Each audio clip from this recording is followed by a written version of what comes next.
সুদখুররে নিয়ে মসজিদের সভাপতি বানায়, সুদখুররে নিয়ে মসজিদের সেক্রেটারি বানায়, ঘুষখুররে নিয়ে ক্যাশিয়ার বানায়। দেখছে যে এখন ক্যাশ টেহা আছে, মাথাটা গরম হইয়া যায়। আল্লাহ মাফ করুক, সবাই কোন আমিন। এই ব্যাপারে আপোষ করা যাবে না। প্রয়োজনে একটা রিক্সাওয়ালারও সভাপতি বানাবেন, যে রিক্সাওয়ালা যোগ্যতা রাখে ইমাম ছুটিতে গেলে ইমামের জায়গায় দাঁড়াইয়া নামাজ পড়ানো, ঠিক কিনা কম? এইরকম সভাপতি বানাইবেন। আমরা ধনী সভাপতির দরকার নাই, আমরা ধনীর নমুনা দেখছি কেন? আমরা তারা টেহাজে জমাইছে, আরে আমার কষ্ট লাগে রে, এই ফিফরায় 6 মাস লাগাইয়া খানা জমাইছে, কারায় জানি মুড়া দিয়া ফিফরার বাসা ভাঙ্গা লাইছে। আমরা তারও 17 বছর লাগাইয়া টেহা টেহা টেহা জমাইতে জমাইতে জমাইতে জমাইতে ফলাফেন একটা দৌড়ান দিয়া কারো একটা কিতা করলো রে, মালয়েশিয়া, কানাডা, কত জায়গাত নিয়ে টেহা জমাইছ, এই টেহা লই সারা জায়গা। এত আনন্দ করার জন্য তুমি টাকা জমাইছ, আমরা হুগির নিবে নিয়ে হইগরা বেড়া এক বিছনাত ঘুমায়, আর তুমি এত কোটি কোটি টাকা জমাইছ। তাই সরকারের এই বাংলাদেশের জনগণের টাকা তুমি লুণ্ঠন করেছ। এখন বউকো জামাইকো, কেউ কচু মুড়ার সিফাত, কেউ কলা মুড়ার সিফাত, হ্যাঁ তো হুইতাতে মাথার তলে হাত দিয়া, দেখছেন না ছবি? ঠিক কিনা কও? তখন গজবে ধরছে আপনারে। আল্লাহ যেন হেফাজত করে, সবাই করাবে। সবাই একটু কথা বলেন, মঞ্চে যারা আছেন আপনারা একটু কথা বলেন। হ্যাঁ, আমি কিন্তু অনেক মাহফিল কথা কয় না কেড়ে মঞ্চ বদলাইয়া নিচেতে উফরে না বয়সে, উফরের তারা নিচে নিয়ে বয়স অন কথা না কইলে আমি কি ওরান কেন? হ্যাঁ, আমি তো কইছি। রুহুল আমিন বুঝতে পারছেন না বিষয়টা? বিষয়টা খেয়াল করেন সবাই, কোন আমিন জোরে। মঞ্চের তারা কইয়েন, কথা বলতে বুঝছেন না, নামাইয়া হ্যানতে কইন্য তুলাম, এটা কইসলাম আর কি। হ্যাঁ, সবাই কোন মারহাবা। এবার কইছে ডরে, আপনারা নামাইলে ইজ্জত গেছে।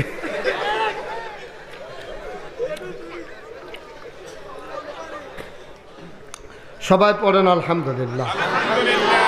নবীজি যখন দিনের দাও, খুব খেয়াল, আমরা মূল আলোচনা ঢুকে গেছি, আমরা ভূমিকাতে একটা সেকেন্ড সময়ও কাটাতে চাই না। মূল আলোচনা শুরু। সবাই খেয়াল, খরগোশের মতো কান খাড়া করে, মাছের মতো নিষ্পলক নয়নে কথা শুনতে হবে, একেবারে মনোযোগের সাথে, হৃদয়ের গ্রথিতে হৃদয়ে একেবারে গেঁথে নিতে হবে কথাগুলো। আগামীকাল থেকে যেন আমরা ওই অনুযায়ী আমল করতে পারি। আল্লাহ যেন কবুল করে, সবাই পড়ে না আমিন। নবী যখন দিনের দাওয়াত দেওয়া শুরু করলেন, 3 দল মানুষ দ্বারা নবী বাধাগ্রস্ত হলেন। বাধা দিলেন 3 দল। মনে করেন আপনি নহল চৌমুহনী থেকে মাহফিলে আসবেন, আপনাকে 3 দল বাধা দিছে। এক দল হলো দোকানদার, যে আমরা দোকান হালাইয়া তোমরা এখন ফাইকারি এই একটাম পড়ারি দোকানও যাইবা, কিতা তুমি চা খাইলে এখন খাইয়া যাও। দোকানদাররা বাধা দিছে তাদের চায়ের স্বার্থে। আরেক দল মানুষ রাস্তার ভিতরে দাঁড়াইছে, আপনি অহন যাবেন ঘুরতেন, রাস্তার গদর ফাঁকা হইলে আমার রিক্সা দিয়া যাইবেন। আরেক তারা কয় মাহফিলে আমরা এগুলো হইতো না, হ্যাঁ যাওয়ান লাগবে এমন কোনো কথা আছে? এরকম নানান কারণে নানান মানুষে যেমন আপনারা বাধা দেয়, নানানভাবে বুঝাইতে চায়। নবী যখন দিনের দাওয়াত দেওয়া শুরু করছে, 3 দল, কয় দল না? 3 দল মানুষের নবীরে বাধা দিছে। আজকের আলোচনা 3 দল মানুষ কারা, এটা কি সেই যুগেই ছিল নাকি এখনও আছে, এটা মিলিয়ে দেখা ইনশাআল্লাহ। ওয়ামা তাওফিকি ইল্লা বিল্লাহ। শুরুতে আল্লাহর কাছে দয়া চাই, আপনাদের কাছে দোয়া চাই, আল্লাহ যেন আমার মুখ দিয়ে সেই কথাগুলো বের করে দেন যেগুলো আমার জন্য দরকার এবং আপনাদের জন্য দরকার। সবাই পড়েন আমিন। পর্দায় সামনে যে ম্যাম বোনেরা আছেন, আপনার দয়া করে ওই প্যান্ডেলের ভিতরেই থাকবেন, প্রজেক্টরের সামনেই থাকবেন। দয়া করে আপনারা রাস্তায় আসবেন না, দোকানপাটে যাবেন না। আপনার মাহফিল শোনা আপনার জন্য যত জরুরি, তার চাইতে কয়েক কোটি গুণ বেশি জরুরি আপনার পর্দা করা। সুতরাং দয়া করে আপনারা মাহফিলের উসিলা দিয়া উঠতি বয়সের মাইয়া পান, এরপরে বেরিয়ে জামাই বিদেশ থাকে, আপনারা মনে করছেন এই মাহফিলের নাম দিয়া কতক্ষণ বাজারে একটা আড়া দিয়া লাইলাম, এই কামটা আল্লাহর হস্তে কইরেন নাম্মা। আপনি সওয়াবের চাইতে আপনার গোনা হবে বেশি। তাইলে সামনের বছর আমরা কিন্তু মহিলাদের জন্য প্রজেক্টরের ব্যবস্থা করতে পারবো না। আপনারা যদি রাস্তায় রাস্তায় ঘুরেন, এই গোনার জিম্মাদারি কেউ নেবে না, ঠিক কিনা? সুতরাং মায়েরা বোনেরা কেউ যেন রাস্তাঘাটে দেখা না যায়। 1 নম্বর ওয়াজ শেষ। আল্লাহ যেন কবুল করে, সবাই কোন আমিন। কয় দল না? কয় দল? নবীরে বাধা দিছে কয় দল? এক নম্বরে ওই জমানায় যারা ধর্মীয় নেতা ছিল, ওই জমানায় একটা ধর্ম ছিল, ধর্মটার নাম ছিল পৌত্তলিকদের ধর্ম। এটা মুশরিক, তারা এক আল্লাহ মানত। তারা যে আল্লাহ মানত না তা না, কিন্তু তারা আল্লাহও মানত। আর তারা চিন্তা করতো একজন আল্লাহ চতুর্দিকে ট্যাকেল দিব কেমনে, এর লিগে আরও কিছু 360টা আরও দেইরা আল্লাহ মানত। সাইড আল্লাহ সাব কন্ট্রাক্টরের মতো আর কি আমরা, হ্যাঁ সাইড আল্লাহ মানত 360 জন। এক আল্লাহ মানার পরে 360 জন সাব আল্লাহ, সাব আল্লাহ, এই যে মানে 500 আল্লাহ মানে কাজের যোগান দেওয়ার জন্য আরও 360 জন তারা মানত। এই জন্য তারা মুশরিক। তারা কি কথা বলে? তারা কি? তাহলে এক নম্বরে হলো মুমিন, যারা ইমান এনেছে তাদেরকে কয় মুমিন। যা আরেক দল হইল কাফের, যারা ইমান আনে নাই। 2 দল শেষ।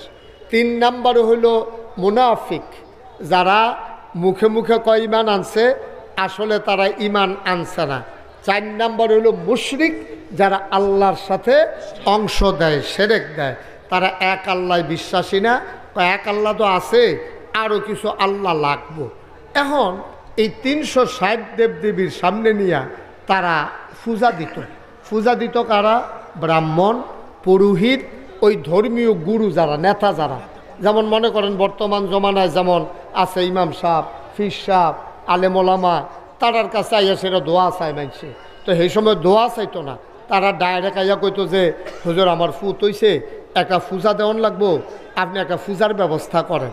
তো তারা তো পুরোহিত, ধর্মীয় গুরু, ব্রাহ্মণ, তো তারা কইতো যে পূজা দিবেন। কয় হ, কি এর পূজা? কয় এটা ছেলে হয়েছে। কয় ছেলে না মেয়ে? কয় ছেলে হয়েছে। কয় আরে ছেলের পূজাটা একটু খরচ বেশি পড়বো। কয় কীরকম? কয় একটা ধুতি, খুব খেয়াল করেন কইলাম, একটা ধুতি লাগবো, একটা গামছা লাগবো, একটা কলার ছড়ি লাগবো, 5 কেজি খাঁটি গাউরের দুধ লাগবো, তারপরে গিয়া 2টা কালা মুরগা লাগবো, একটা ফাড়া লাগবো, এরপরে গিয়া একটা কলস আর ফাইলা, এটি মিলিয়ে জিলাইয়া মোটামুটি মাসখানেকের বুঝ তে যেন চলতো পারে। মোটামুটি খাসিটা কাম লাগলে ফ্রিজ দর হেবলা আসিল না, কাম লাগলে গুস্ত হুটকি দিয়া লাগবো কেন, হাতে এরকম খাস ফাড়া, তারপরে গিয়ে আপনার ধুতি, লুঙ্গি, তারপরে গামছা, ফাতিলা, কলস, কলার ছড়ি, দুধ, এটি একটা আয়োজন তালিকা করে দিত। এইটি লই আইয়েন, পূজা দেওয়ান লাগবো।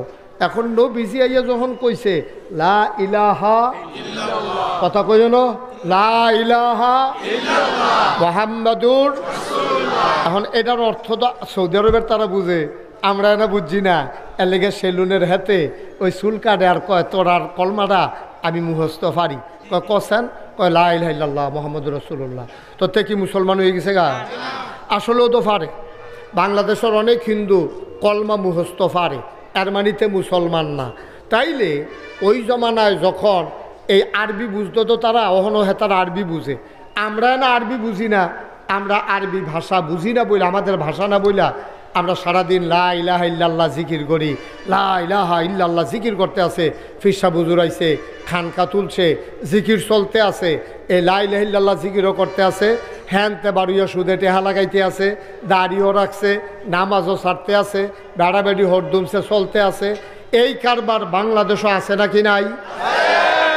যখন নবীজি ১৫০০ বছর আগে কইছে লা ইলাহা ইল্লাল্লাহ, তাদের যারা ধর্মগুরু তারা বুঝ জ্বালাইছে লা ইলাহা ইল্লাল্লাহ কিতা বুঝতি? কয় না, লা ইলাহা ইল্লাল্লাহ মানে হইল আমরা যে ৩৬০ দেবদেবী মানো, এই ৩৬০ দেবদেবী বাদ, অহন থেকে এক আল্লাহ। তো এক আল্লাহ মানে কি? এক আল্লাহর আবাদত করতে হবে। তাহলে পূজা তো আর নাই, পূজা কি আর আছে? কতক্ষণ পূজা আর আছে? এক আল্লাহর আবাদত। এক আল্লাহর আবাদত কিতা নামাজ, এক আল্লাহর আবাদত কিতা রোজা, এক আল্লাহর আবাদত কিতা হজ, এক আল্লাহর আবাদত কিতা যাকাত। ও নামাজ পড়ানোর সময় কি আরেকবার ধুতি কিনা দেওয়ান লাগবো? আরেকবার কি ফাড়া ছাগল দেওয়ান লাগবো? আরে কথা কয় না জুড়ে। আমি নামাজ পড়াম, এর লেগে কি আমি রুহুল আমিন ভাইয়ের একটা লুঙ্গি কিনা দেওয়ান লাগবো? রুহুল আমিন ভাই যদি কয় যে ভাই আপনি যে নামাজ পড়বেন আমার লুঙ্গি না দিলে কইলাম আমি আল্লাহর কাছে কইতাম না আপনার নামাজের কথা, তো আমি আপনি কইবেন কিতে আমার আল্লাহর লোক আমি কথা কয়াম। তো হেতানটি যখন দেখছে যে নবীজি ডাইরেক্ট আল্লাহর লাইন দিয়ে দিছে, যার যার আবাদত তে করবো, ব্রাহ্মণ আর লাগতো না, ছাগল আর লাগতো না, দুতি আর লাগতো না, ফাড়া আর লাগতো না, কলস আর লাগতো না, এরপরে ফাইলে আর লাগতো না, দুধ আর লাগতো না। এটা যখন বুঝ জ্বালাইছে তখনকার ধর্মগুরু যারা তারা চিল্লান দিয়া কয় আরে বাবারে সর্বনাশ, এই ধর্ম কায়েম হইলে দুনিয়ার ভিতরে গজব হইয়া যাইব গা। দুনিয়াত গজব হইতো না, তোমার কামাইত গজব হইয়া যাইব।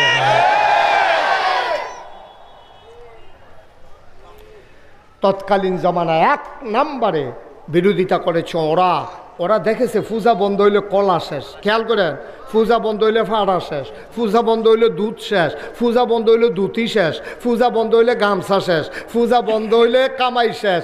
আজকে বাংলাদেশেও ওই তৎকাল আয় ছেলে আয় ছেলে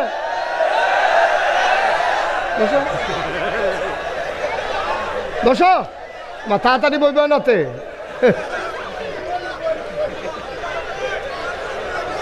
ওয়াজটা শুরু করছি না সে মনে করছে অন্য হুজুর ঘাটটা পারছে না। সিফা দিয়া বইয়া তো ও মা তো এটা করে গেলি কি তারে চুপ করে বসে থাকো, বেয়াদবি করছো আবার আবার এটা হাসাহাসি করো। আমিন কন। এখন তৎকালীন আমলে তাইলে এক নাম্বারে যারা ধর্মের পূজারী তারারও খুশি না অনের কথা, এই কথা কেনা খুশি হওয়ার কথা না বেজার হওয়ার কথা? যে ধর্মের একজন মহাপ্রচারক আইছে, একজন বিশ্বনবী আইছে, তারা আরও খুশি হওয়ার কথা। খুশি না হইয়া তারা আরও বিরোধিতা করে। কে রে বিরোধিতা করে? কয় দেখছে যে ইসলাম কায়েম হইলে তাদের পূজা বন্ধ, পূজা বন্ধ মানে কামাই বন্ধ। আজকেও বাংলাদেশে ইসলামী আন্দোলনের কথা যখন বলা হয়, ইসলামকে যখন কায়েমের কথা বলা হয়, একদল পীর নামক ভণ্ড, একদল মাজার পূজারী, ওরাও মনে করে যদি এক আল্লাহর দিন কায়েম হয়ে যায় পূজা থাকবে না, পীরের দরবারে হাদিয়া তোহফা থাকবে না, হগিন্নি বেটার টেহা খাওয়া বন্ধ হয়ে যাবে, তখন তারা ইসলামের বিরোধিতা করে। ঠিক কিনা বলো?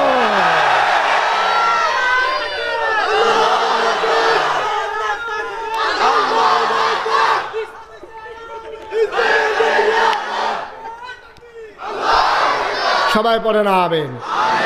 তাহলে ওই জমানায়ও ইসলামের বিরুদ্ধে লোক ছিল, ধর্ম প্রচারক। এই জমানায়ও এই ইসলামের বিরুদ্ধে একদল ধর্ম ব্যবসায়ী নামদারি, যারা সময়ে সময়ে ধর্মের ব্যবহার করে, ধর্মের নাম দিয়া তারা গানের আসর করে, ধর্মের নাম দিয়া তারা পূজার আসর করে, পীরের পায়ে সেজদা দেয়, পীরে মাজারে গিয়া সেজদা দেয়, আমার ধর্মকে কলুষিত করে, ধর্মকে ব্যবহার করে। যারা কামাই রোজগারের বন্দোবস্ত করে তারা প্রকৃত দিন প্রচার প্রসারে তারা বাধা হয়ে দাঁড়ায়। ঠিক কিনা বলো? তাইলে ওই জমানায়ও ছিল, এই জমানায়ও কথা কয়না আছে নাকি নাই? বাচ্চাগুলোকে থামান, আপনি কথা বলতে গেছেন, বিরক্ত করবানো, সবাই মন দিয়ে শোনো। এরকম করতেছো কেন তোমরা? কয় দল লোক কথা করা বিরোধিতা করছে? কয় দল? তাহলে এক দল গেল ধর্মের নামে যারা পূজারী মুশরিক, যারা শিরিক করেছে। দেখেন এই ব্যাপারে কোরআন শরীফে কত সুন্দর মজার কথা। একজন লোক ছিল, তার নাম লোকমান। মানে জমহুর ওলামায়ে কেরামের মতে তিনি নবী ছিলেন না, তিনি আল্লাহর ওলি ছিলেন। ওনার কথাগুলো এত পছন্দ হয়েছে আল্লাহর, এই কথাগুলোকে আল্লাহ তাবারক ওয়া তাআলা কোরআনুল কারীমে কোট করে একটা সূরার শিরোনাম দিয়েছেন সূরা লোকমান। এই সূরার ভিতরে আল্লাহ তাবারক ওয়া তাআলা তার মনের কথাগুলো এখানে তুলে ধরেছেন। উনি একদিন ওনার সন্তানকে ডেকে বলতেছেন, ইয়া বুনাইয়া লা তুশরিক বিল্লাহ ইন্নাশ শিরকা লাযুলমুন আযীম। হ্যাঁ আদরের সন্তান, ইয়া বুনাইয়া, হ্যাঁ আমার আদরের সন্তান, লা তুশরিক বিল্লাহ, আল্লাহর সাথে কাউকে শরীক করবি না। ইন্নাশ শিরকা লাযুলমুন আযীম, শিরক হলো সবচেয়ে বড় গুনাহ, সাবধান, এই কাজটা তুই করবি না। ছেলেকে ডাক দিয়া বলতেছে, বাবা আমরাও তো বাবা, আমারও তো দুইটা ছেলে আছে, আপনারা যারা এখানে আছেন আপনাদেরও সন্তান আছে, মাঠে যারা আছেন তাদেরও অনেকের সন্তান আছে, অনেকের সন্তান হবে। কিন্তু আফসোস কি জানেন?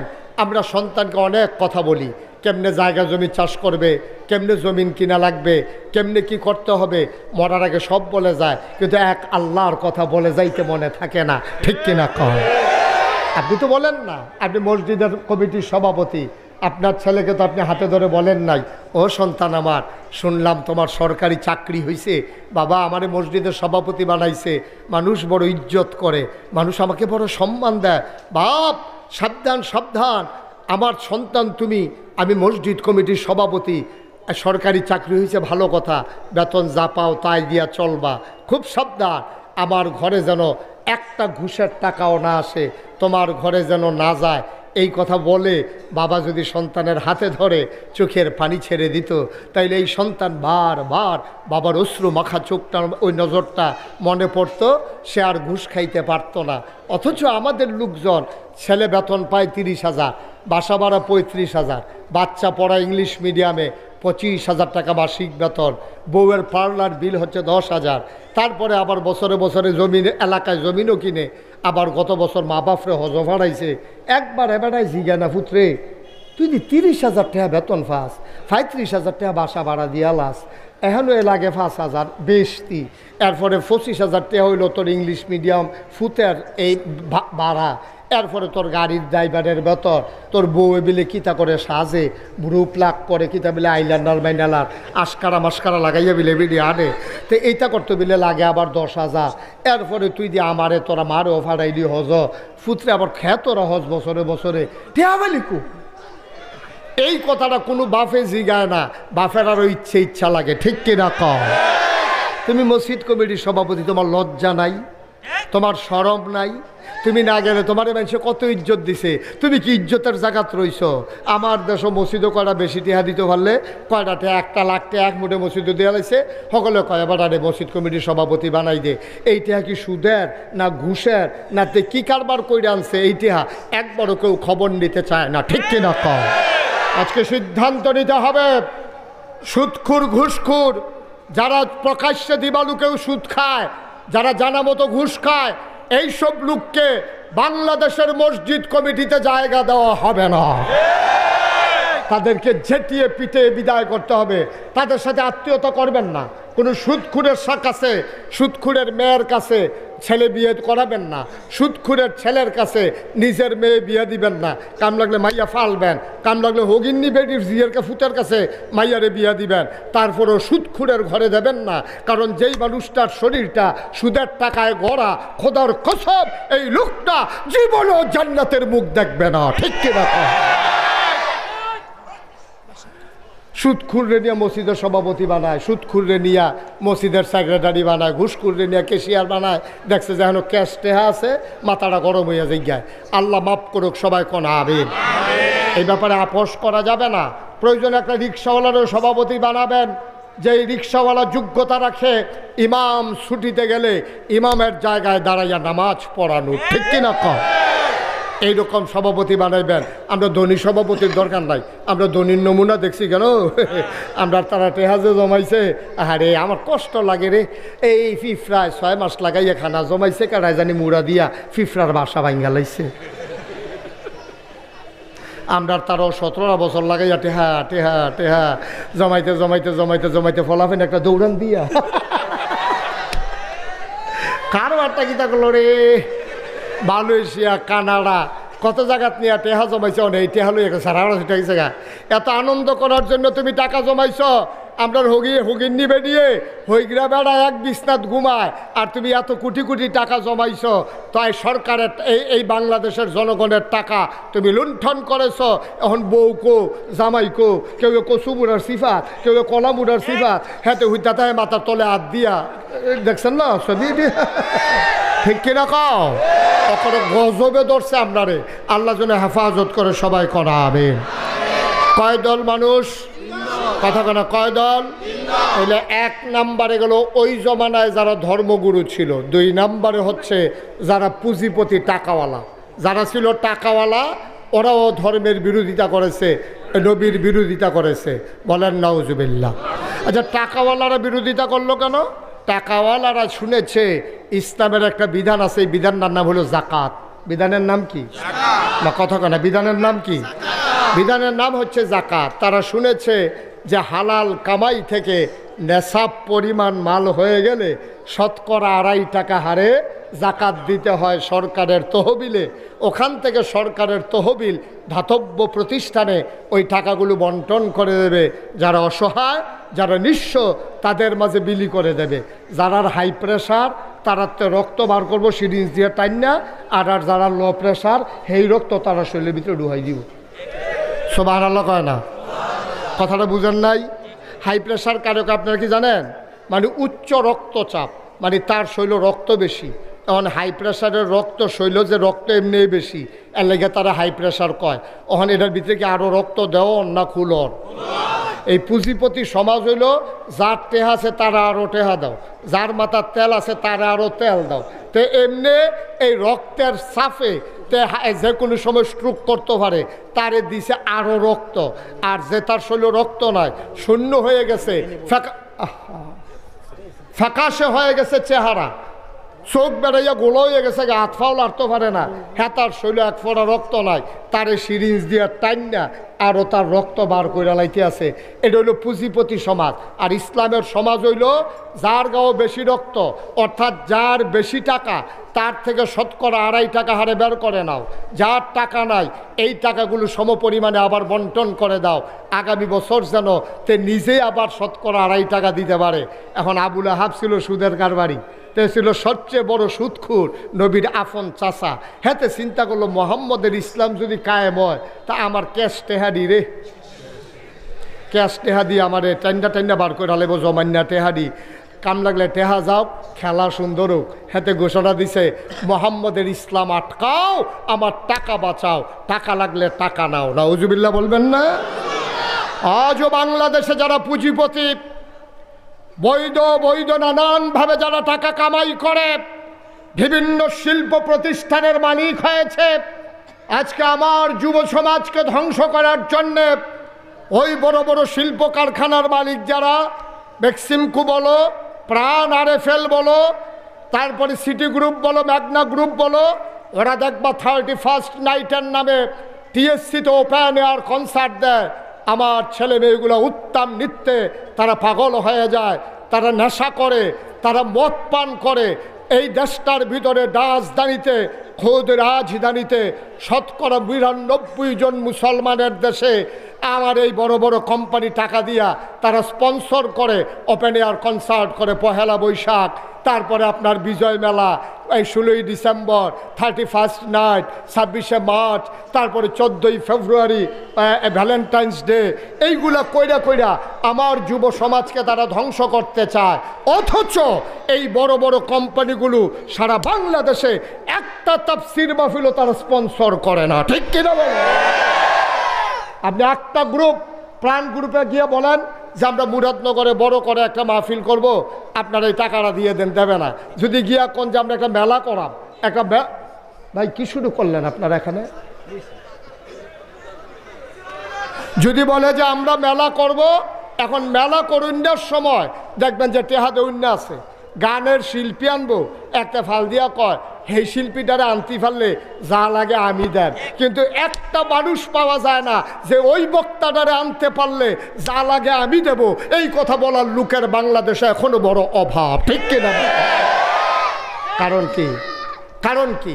কারণ হচ্ছে ওই 1500 বছর আগে ওরাই নবীর বিরোধিতা করেছিল, টাকাওয়ালা মানুষগুলো। এখন ওই টাকাওয়ালা মানুষগুলো ইসলামের বিরোধিতা করে। তারা মনে করে যে বৈধ পথে কামাই, ইসলাম আসলে আবার আমার কামাই চলে যায় কি না। এই জন্য এখনও ওরা বড় বড় শিল্প কারখানাগুলো তারা শ্রমিকের টাকা মারে, ন্যায্য মজুরি দিতে চায় না। তারা কখনোই কোরআনের মাহফিলে স্পন্সর করে না, তারা স্পন্সর করে ওপেন এয়ার কনসার্টে। এইভাবে তৎকালীন জমানায় 2 নম্বরে টাকাওয়ালারা বিরোধিতা করেছে, ঠিক কিনা বলো? 3 নম্বর, আল্লাহর নবীর যারা বিরোধিতা করেছে, 3 নম্বরে ওই মানুষগুলো, যেই মানুষগুলো তৎকালীন সমাজে সমাজ পরিচালনা করত, যারা সমাজপতি ছিল, ওরা তৎকালীন জামানায় আল্লাহর নবীর বিরোধিতা করেছে। তারা চিন্তা করে দেখেছে মুহাম্মাদের চরিত্র বড় নিষ্কলুষ, তার চরিত্রের ভিতরে কোনো কালিমা নাই। এই মক্কার কাফেরগুলো আমার নবীর নাম দিছে আল আমিন, তারা আমার নবীর নাম দিয়েছে সাদেক। তারা বলেছে নবী সত্যবাদী। এই সত্যবাদী কিন্তু আমরা নহলের মানুষ বলি নাই, আমরা বাংলাদেশের মানুষ বলি নাই, আমরা মুসলমান বলি নাই। আমার নবীকে সত্যবাদী বলেছে তৎকালীন জামানার কাফেরেরা, ঠিক কিনা? আমরা কি ওই সময় ছিলাম? আমার কথা কেন, আমরা ছিলাম ওই সময়? একটা মুসলমানও নবীজিকে আলামিন বলে নাই। আলামিন বলেছে কাফেরেরা, সাদেক বলেছে কাফেরেরা। তারা নবীর কাছে নিয়ে মালসামানা জমা রাখছে, বিশ্বাস করছে, নেতা মানছে আবু জেহেল রে, কিন্তু নেতা মানছে আবু জেহেল রে, টেহানিয়া জমা রাখে নবীজির কাছে। সুবহানাল্লাহ কইতেন না? তো মানসি আবার জিজ্ঞাসা, হো তুমি দেখ তোমরা যদি মোহাম্মদ রে মানো না, তো এবারের কাছে নিয়ে টেহা জমা রাখো কিতা? কাউ মানি আর না মানি, এবারের কাছে যেই নোটটা দেই এই নোটটায় থাকে, নোটটাও বদলায় না।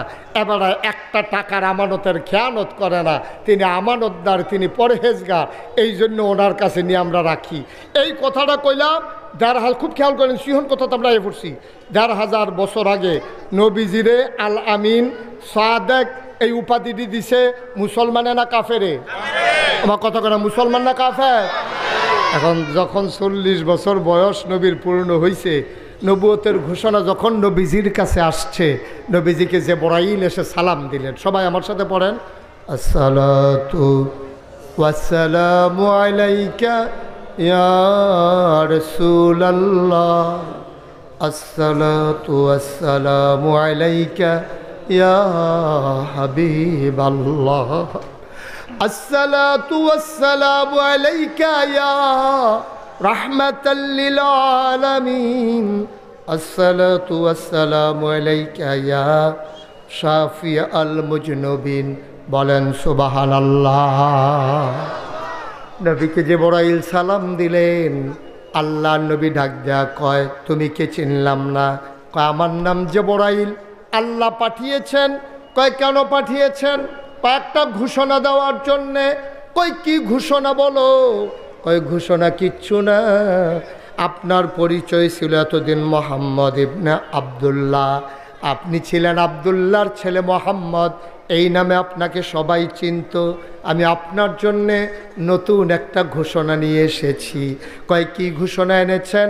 আজকে থেকে আপনার ঘোষণা হয়ে গেল, আপনার পরিচয় মোহাম্মদ ইবনে আবদুল্লাহ না, আজকে থেকে আপনার পরিচয় মুহাম্মাদুর রাসূলুল্লাহ। জুড়ে পড়তে হবে সাল্লাল্লাহু। নবীর নাম শুনলে কি পড়তে হয়? ২-১ বার না বারবার? ২-১ দিন না প্রতিদিন? ২-১ সপ্তাহ না প্রতি সপ্তাহ? ২-১ মাস না ১২ মাস? ২-১ বছর না সারা জীবন?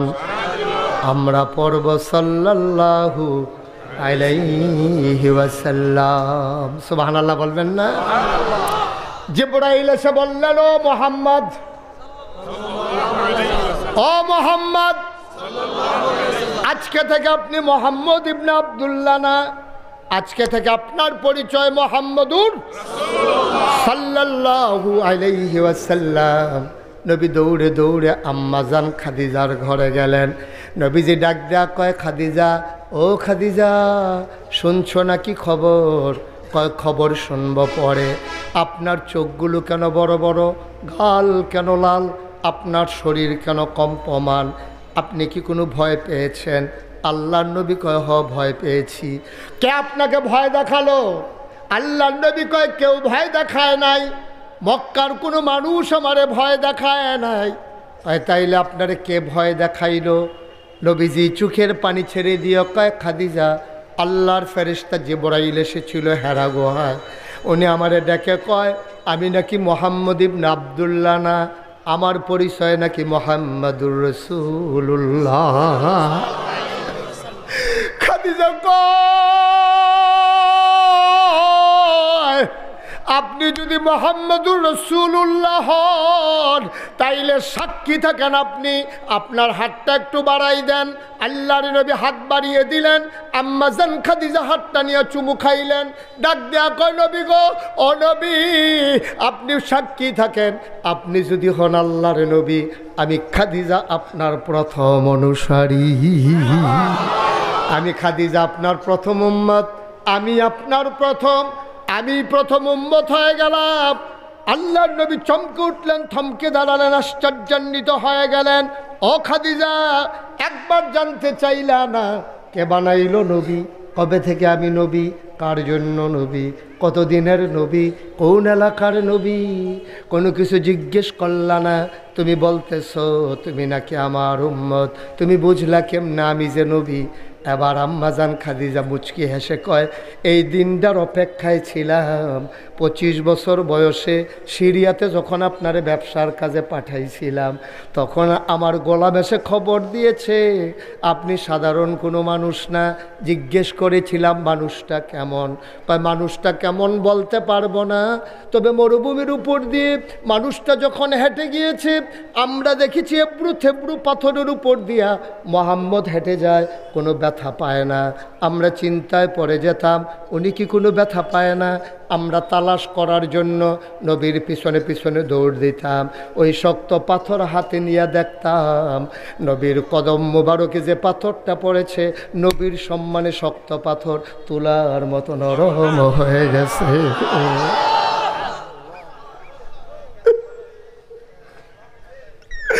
ও স্বামী আমার, আমি আমার গোলামকে জিজ্ঞেস করেছিলাম এই মানুষটা কেমন মানুষ? গোলাম আমাকে বলেছে প্রচণ্ড রোদের ভিতর দিয়া যখন মানুষের মাথা ফেটে যাওয়ার মতো অবস্থা, রোদের ভিতরে কেউ বের হয়ে যায় না, আপনি নাকি ওই রাস্তা দিয়ে হেঁটে গেছেন। আমি বললাম কেমন করে হেঁটে গেল? সাথী পাইল কই? কই ওনার সাথী লাগে নাই, মাওলা তার সাথীর ব্যবস্থা করেছে। আকাশের একটা মেঘের টুকরা, উনি যেদিকে যায় মেঘের টুকরাও সেদিকে যায়। সেই দিন আমি বুঝেছি আপনি সাধারণ কোনো মানুষ না, নিশ্চয়ই আপনার একটা ঘোষণা আসবে, শুধু ঘোষণাটার বাকি।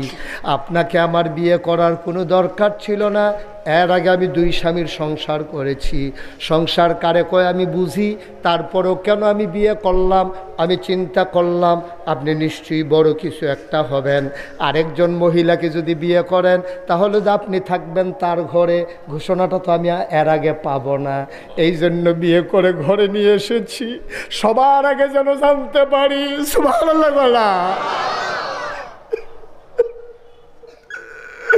আমার বিয়ে করার দরকার ছিল না গো নবী, শুধু কাছে থাকার জন্য, আপনারা যেন 24 ঘন্টা কাছে পাই, সবার আগে যেন খবরটা পাই, এই জন্য আপনাকে আমি বিয়ে করেছিলাম।